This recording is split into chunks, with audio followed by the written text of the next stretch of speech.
রাশিয়ার হামলায় আবারও বিপর্যস্ত ইউক্রেনের রাজধানী কিয়েভ। তীব্র শীতের এই সময়ে বিচ্ছিন্ন বিদ্যুৎ ব্যবস্থা, থেমে গেছে বাসাবাড়ি গরম রাখার স্বয়ংক্রিয় সুবিধা। তাই জেনারেটর চালিত আশ্রয় কেন্দ্রই এখন ভরসা। অ্যাপার্টমেন্টে অন্ধকার, আমার কাছে শুধু বৈদ্যুতিক চুলাই আছে, তাই দুপুর বা রাতের খাবার গরম করা বা চা বানানো সম্ভব হচ্ছে না। ত্রাণ শিবিরে এসেছি যেন আমার শরীর গরম করা এবং ফোন ও অন্যান্য গ্যাজেট চার্জ করতে পারি।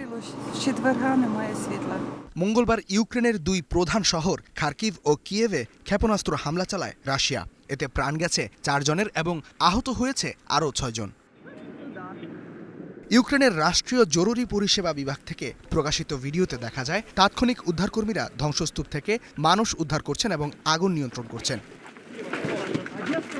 রাশিয়া জানিয়েছে গত 24 ঘন্টায় তারা ইউক্রেনের পরিবহন ও জ্বালানি অবকাঠামো, সামরিক বিমানবন্দর, ড্রোন উৎপাদন কেন্দ্র ও সামরিক অবস্থান লক্ষ্য করে হামলা চালিয়েছে। ইউক্রেনের পর্যবেক্ষণকারী টেলিগ্রাম চ্যানেলগুলো জানিয়েছে রাতের 1 ঘন্টার মধ্যে প্রায় 20টি ব্যালিস্টিক ক্ষেপণাস্ত্র ছোড়া হয়েছে।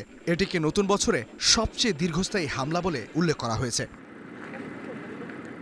প্রায় 4 বছর পেরিয়ে গেলেও ইউক্রেন যুদ্ধ অচিরেই বন্ধ হওয়ার কোনো লক্ষণ নেই। এমন পরিস্থিতি হতাশ করছে সাধারণ ইউক্রেনীয়দের।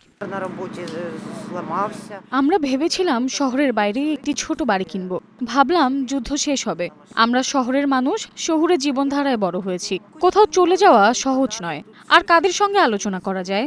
আপনি তো দানবের সঙ্গে আলোচনা করতে পারেন না। একের পর এক নিষেধাজ্ঞা দিয়েও টলানো যাচ্ছে না রাশিয়াকে। জাতিসংঘে মস্কোর মিত্র চীন বলছে একতরফা অবৈধ নিষেধাজ্ঞা দিয়ে শান্তি ফেরানো কঠিন।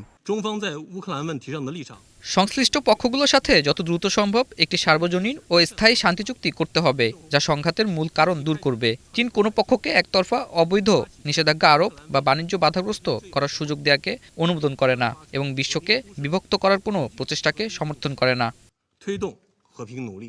সব মিলিয়ে কবে শেষ হচ্ছে রুশ ইউক্রেন যুদ্ধ সেটি আবারও অনিশ্চিত হয়ে উঠল। এই যুদ্ধের প্রভাবে টালমাটাল বিশ্ব অর্থনীতি, কমেছে বৈশ্বিক প্রবৃদ্ধি, নতুন মাত্রা নিয়েছে ভূরাজনীতিও। ইস্তেহাদুল মাহমুদ, স্টার নিউজ।